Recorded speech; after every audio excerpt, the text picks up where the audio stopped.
Welcome to The Dreamboat.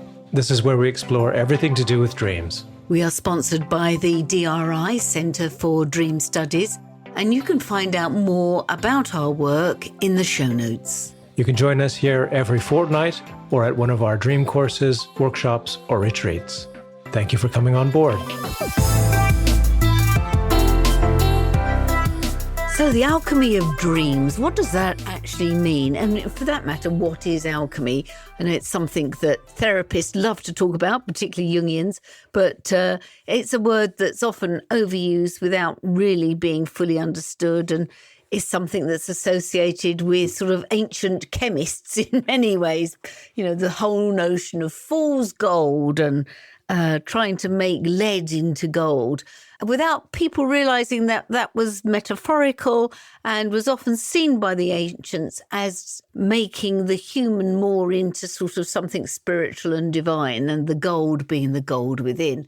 So I'm joined today by Rina Malin once again. Thank you, Rina, for coming back. And I know that Rina, like me, is a real fan of looking at the alchemy of dreams and how famous and recognizable alchemical symbols often turn up in our dreams. So welcome, Rina. Thank you, Laura. It's a pleasure to be here and to talk about some of our favorite subjects, dreaming and alchemy. And I love the reference to what alchemy might feel like in the popular zeitgeist, because immediately what I think of is the wizard from Fantasia.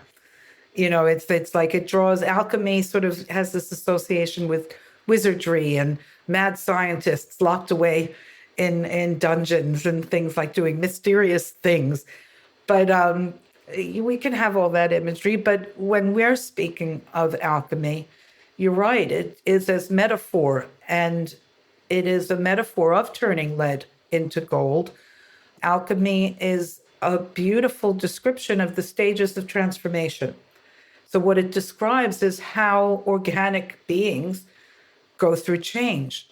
And it's not from one thing to another. There's a process involved. And so this alchemy is the description of that transformative process.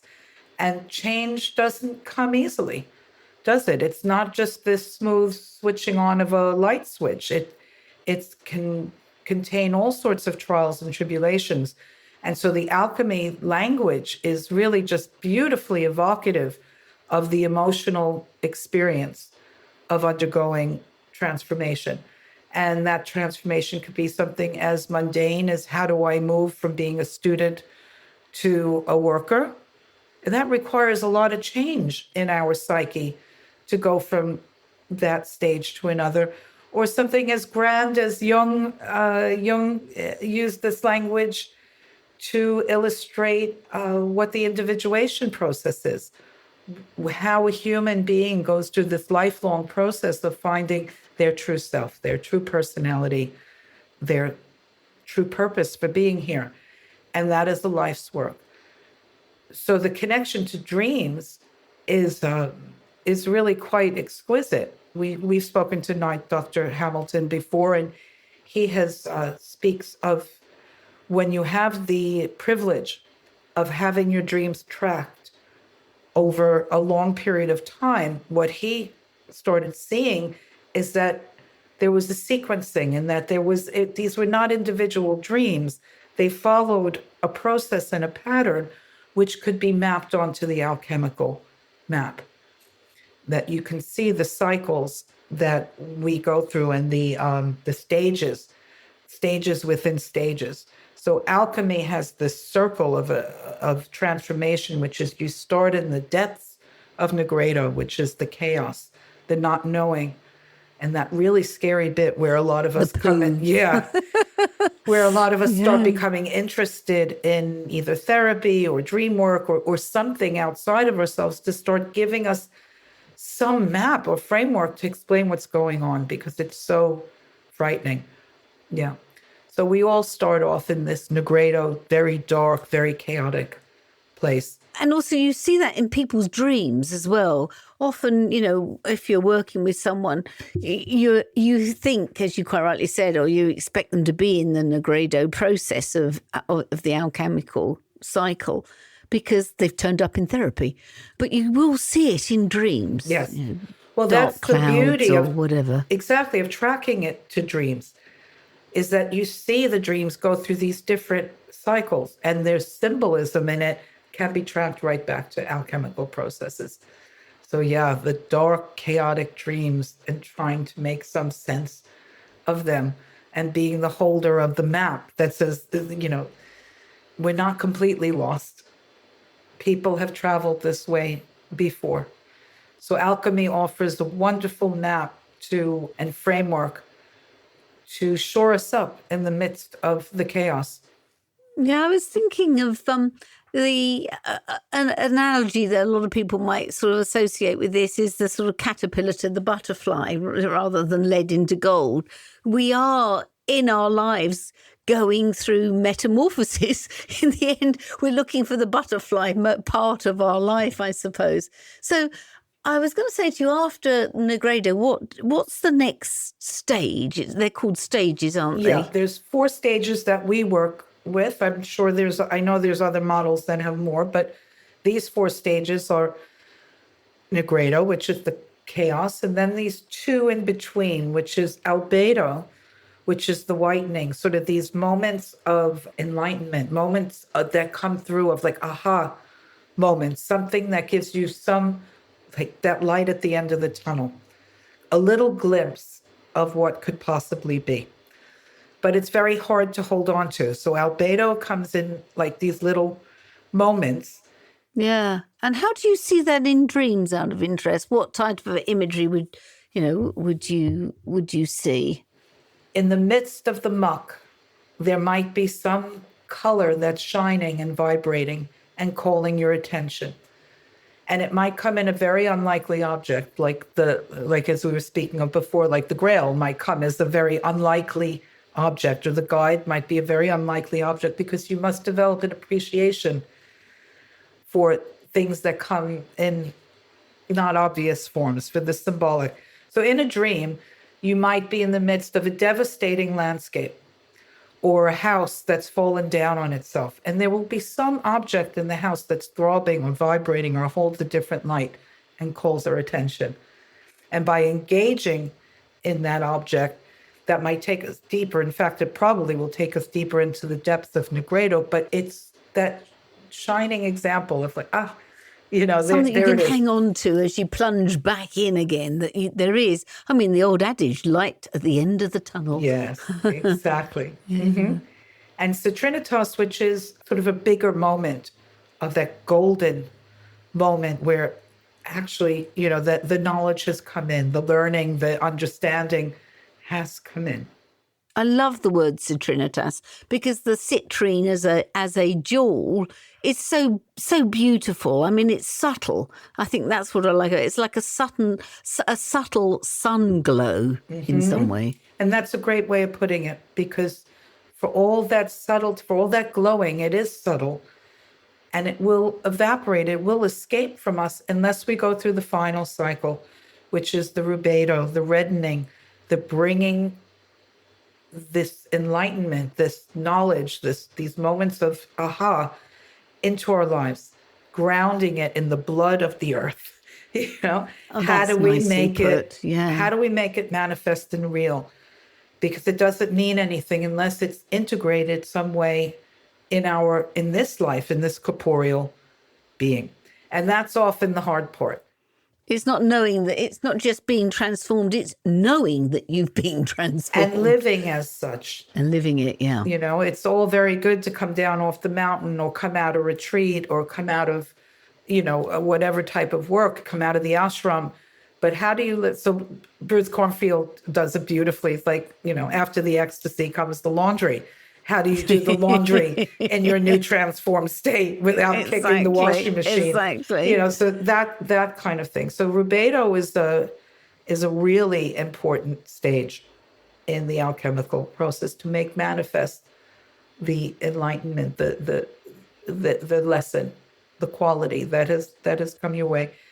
And these cycles are ever going. It's circles within circles. We're having many cycles about how how do I park the car to how do I live my life? It's constantly going on. So it's a wonderful way of mapping the different stages we go through as we change and evolve and learn.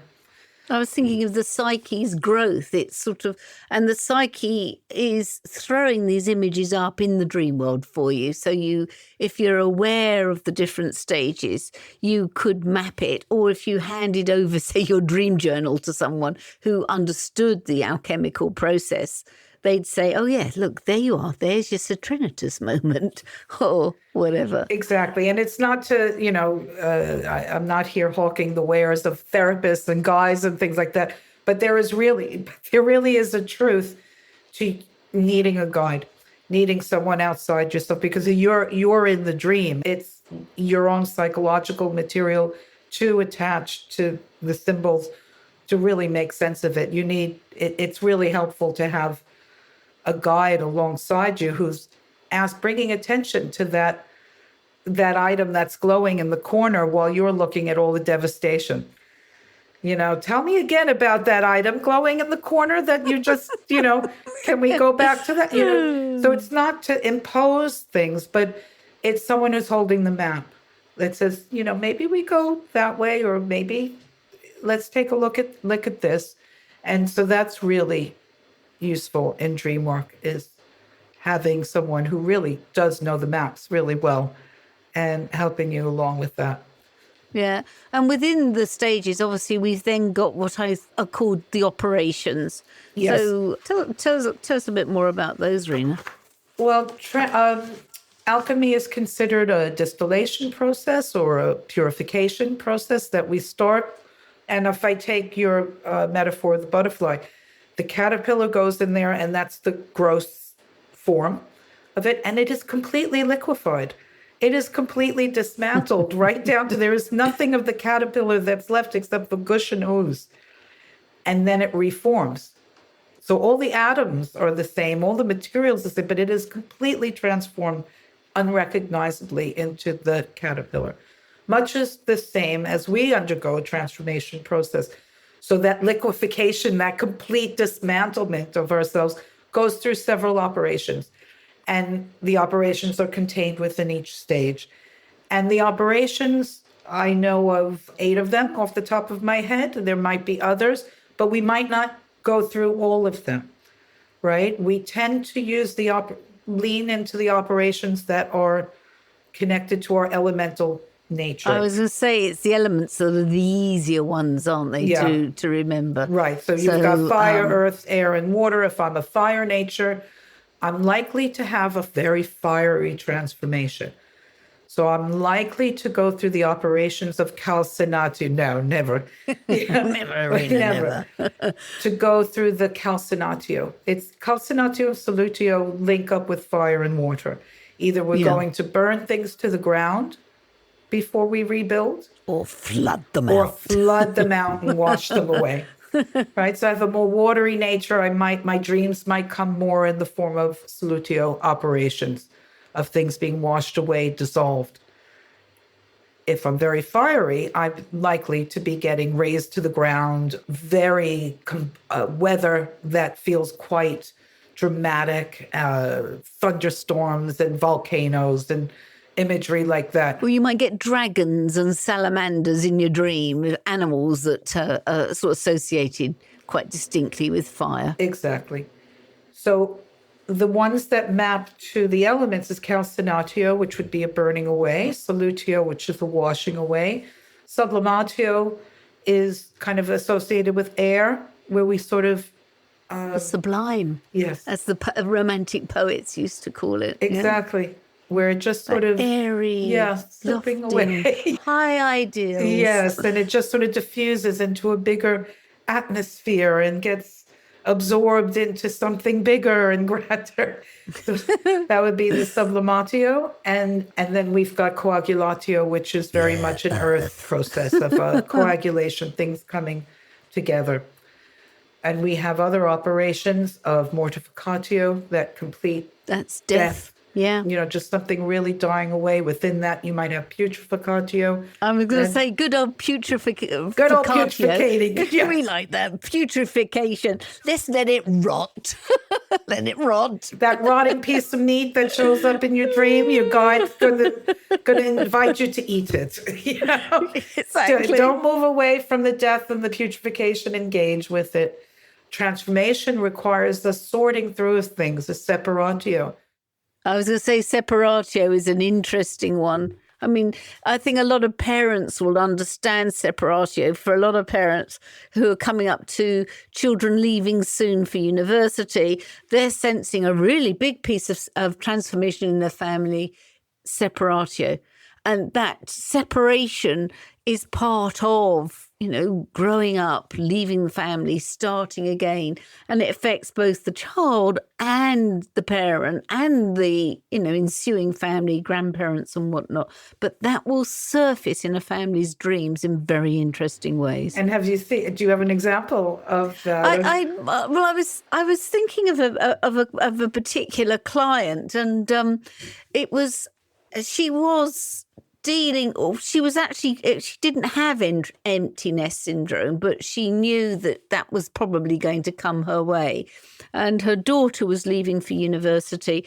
And there's a wonderful image that I've used with clients facing separatio. Can you separate something? And again, we've been talking about some of our favourite books before doing this, and I've got here the Allantofusions, which is a series of alchemical plates. And the one I like in there is the one of the man with the big sword, and he's trying to cut this large egg. Yes, that's one of my favorites. It's super, isn't it? And to do it with clients, how are you going to cut the egg? And how someone tries to cut this very large egg still in its shell with the sword, and you act it out. And some people think they should be very gentle and tap on it. And then there are the really bold and almost aggressive, let's just smash it apart types. And it tells you so much of where somebody is in their separatio process of how they want to cut the egg. And so with this particular client, we spent a few weeks cutting the egg. So she got a sense of being not in control, but accepting separatio. It was an interesting piece of work. Beautiful. That's a great example. So an image appears in a dream that doesn't seem connected to anything, but has left some sort of disturbance or interest in the client, and then the client brings it to you. And by working with it, by unpacking the symbolism, what that means for the client, and then connecting it with an image or something that we can offer from the collective, now you've got something going on, and she can start making sense of what the dream is telling her. And separatio being the operation that's around, because she's needing to sort through the parts of her psyche that were useful for while she had children at home that might not be so useful right now, because it would impede the growth of the child and the evolution process the individuation process that's there to be had. So this is where the dream world comes in so beautifully, because it will speak to us ways that we can't quite grasp. And having this map of transformation and the individual operations within it that are linked to our natures starts giving us access points to start working creatively with the symbology in the dreams. And then the clients, off they go. They make it, it's just like magic what starts happening, because it holds a lot of meaning for them in their inner worlds.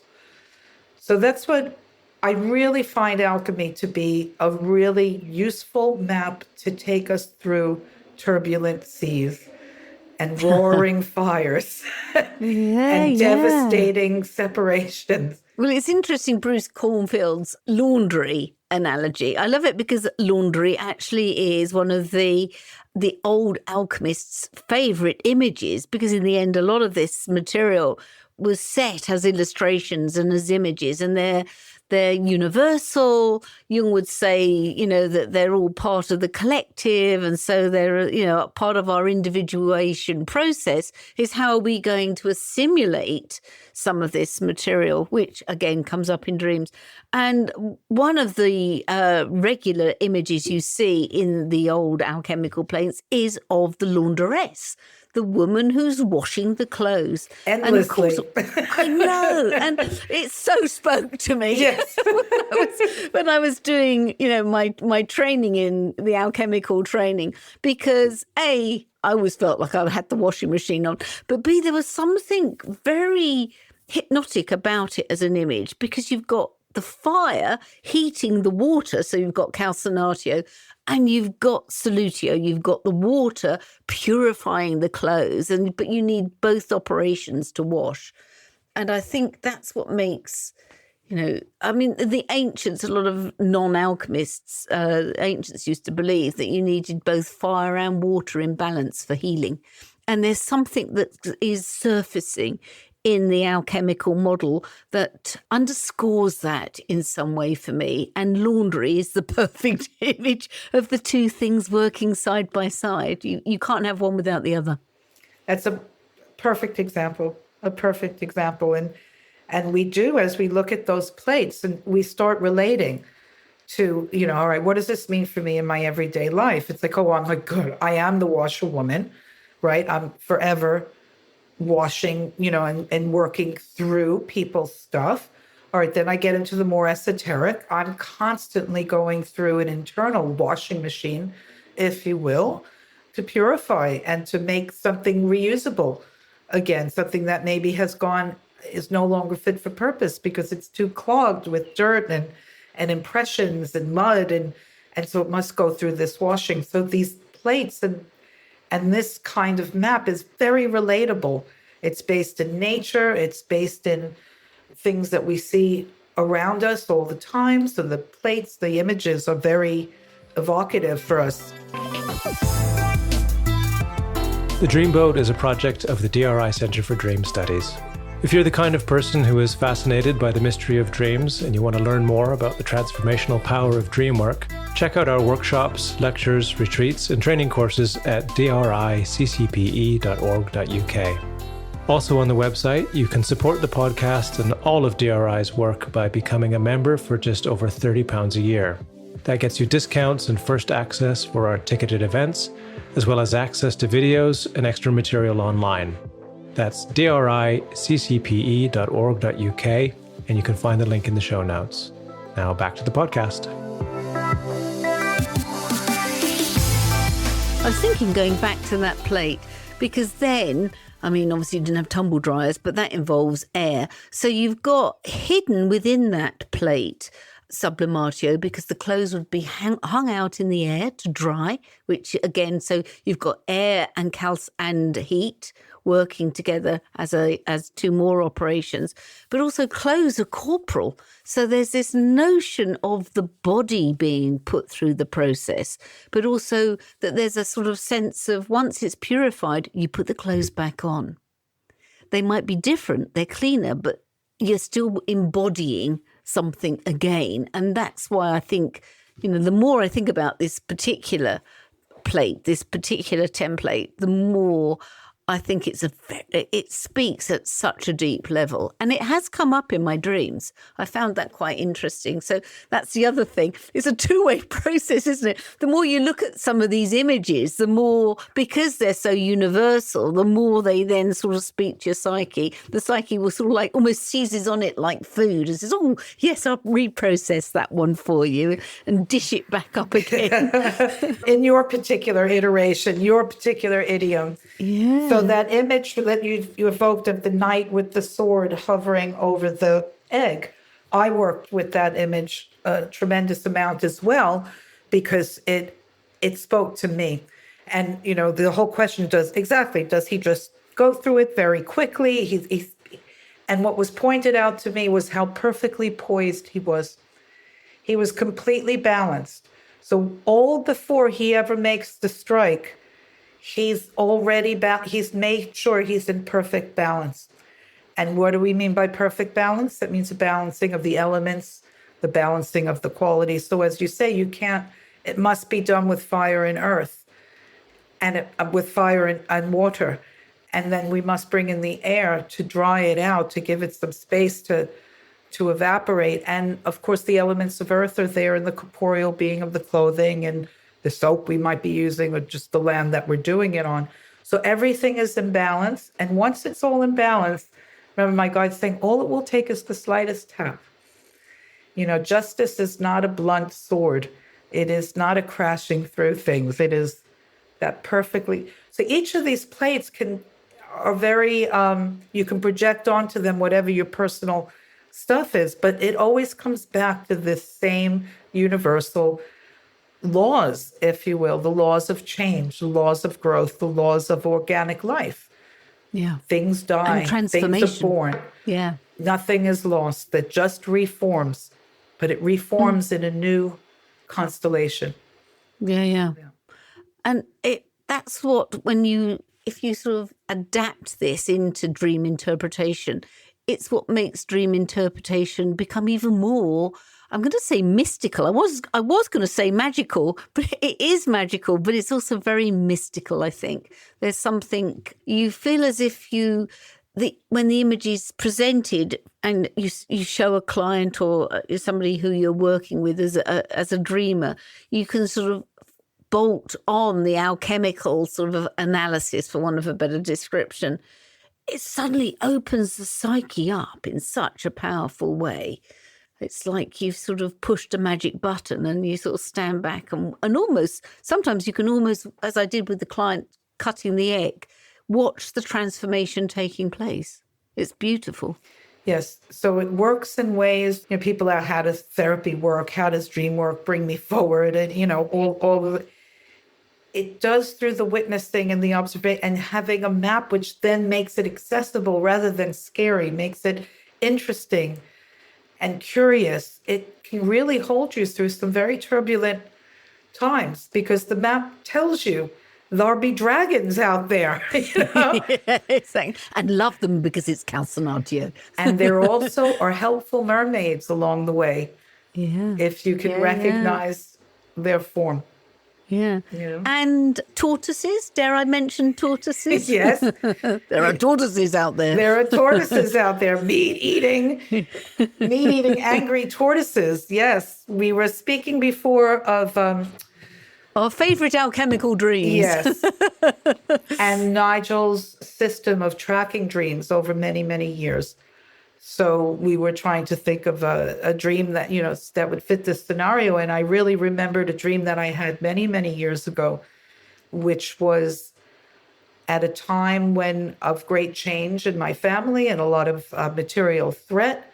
And it was pretty scary. And I was frightened. And being a fiery person, fear will often take the form of anger for me. And so I had this dream of a meat-eating turtle, and it was this huge tortoise moving around in the landscape, and the head was just ferocious, eating with blood dripping all over it. And behind it, there was an image of a man trying to chop off the head of the tortoise because it felt wrong that it was so angry and meat-eating and violent. But the shell of the tortoise was jeweled, magnificent, beautiful. Wow. And by working Lovely. with that image, it kind of connected me to all these feelings of fear, which displayed as anger, and voraciousness to try to secure a home, so that in the midst of all this material difficulty, at least something would be there, something secure. And it's all to do with my personal background of homelessness and, a whole lot of this endless search for finding home, both physical and metaphysical. So here's this beautiful, and I'm obsessed with the fact that it's a meat eater and it's angry and it's having its head chopped because I'm very distracted by my anger and very distressed. And I'm missing the jewels. So so working with the dream guide, started pointing out, well, these jewels seem to be moving around with you. Your home might be transient, but it's bejeweled and all What are the jewels in your life? Yeah. So we worked very deeply with it. And then as we were talking about this, I suddenly remembered that dream because, as you know, Laura, I've moved recently. And this is a 20-year-old dream. And I have secured that now. And it's funny, I've painted the house in all the colors. Not intentionally, but it's all, as I pulled out the drawing, it's like, oh my God, it's all the picture, all Rina, the colors that's of amazing. of the tortoise. And so it took 20 years. And my goodness, have I individuated and gone through all sorts of calcinatios and mortificatios and transformations.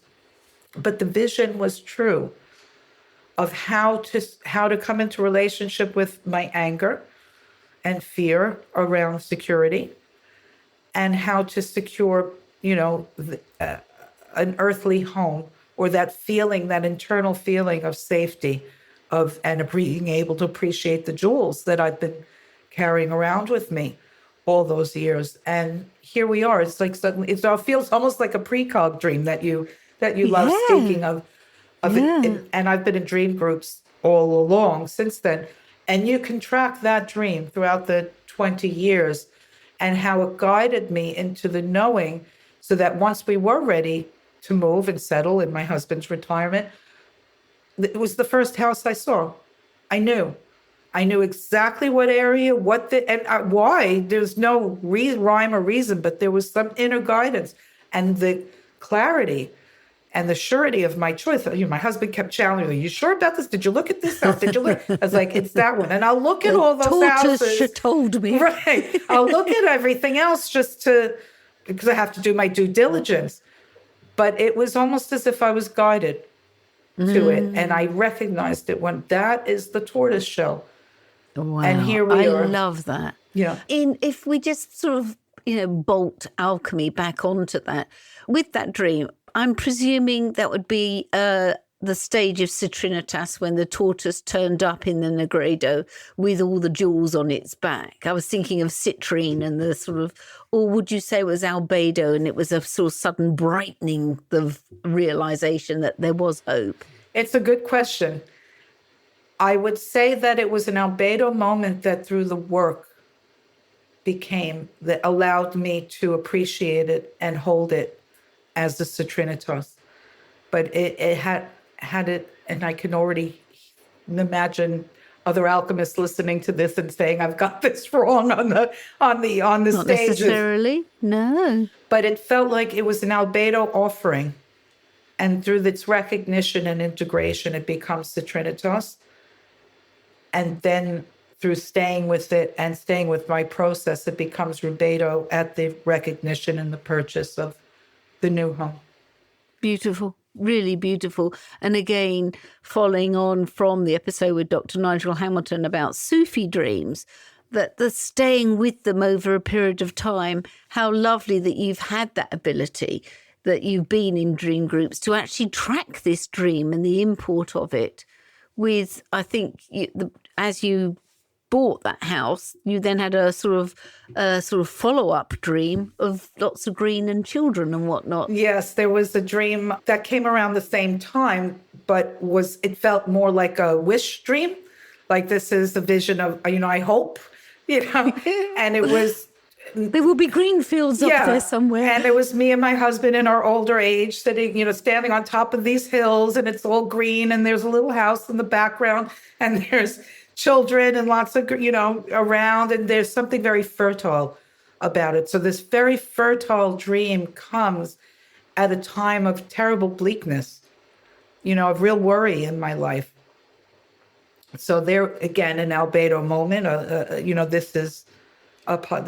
this does exist in your inner world, this vision. So it's possible. How do you manifest it? And now I'd say that dream is that vision is pretty well describes where I've landed. Lots of grandchildren, lots of, children. It's green around here. There's lots of hill. I knew I couldn't live, in the middle of the Barbican. It needed to be where there's lots of porks, they always have a dog. It's like it really spoke to the elements. Yeah. I should say the Barbican is a sort of a concrete area in London that's sort of got lots of funky flats, but it's very concretey. Exactly. So, And it has its own beauty. It absolutely it does. And I've had a lot of good times in it, but that is not my landscape. That is not my inner landscape. Yeah. Rina, thank you. Great examples of alchemy in our dream world, and also how, when worked with and when processed, can give hope and show us our transformed self. It's not necessarily our transformed life. Sometimes it will manifest externally, but in the end, it's the inner transformation. That's the inner lead into gold or caterpillar into butterfly. So thank you very much indeed for that. So everybody, sweet dreams, sweet alchemical dreams. And if you just Google, there are lots of books on modern day alchemy out there, and you'll find End of Dreams. Or come and take a course with CCPE. Exactly. Come over to the DRI. We operate on the dark side with a few albedo and citrinitas. There we go. Mm-hmm. Thank you very much. Anyway, everybody, sweet dreams. So, thank you for joining us for this week's episode. Don't forget to like us and leave comments on your favourite podcast platform. As I'm sure you know, that's the way we build an audience for the Dreamboat podcast, and also to spread news about dreaming. And as we said, there are many ways you can share your dreams at the DRI, the Dream Research Institute. Yes, we have courses, events, and workshops, and we want to hear from you. So check out the show notes for links, or find us on Instagram and on our Facebook page and on our website at driccpe.org.uk. And if you want to explore your dreams further, or you would like to support us, you can join the DRI as a member for just £30 a year. As a member, you will get discounts for all of our events and short courses. You'll get our newsletter with latest dream research news, and we'll also be adding other special member benefits during the year. Of course, members' dreams will always be given preference for reading on the podcast Dream of the Week slot. So go to the link on the show notes and become a DRI member today. Keep dreaming and keep sharing your dreams.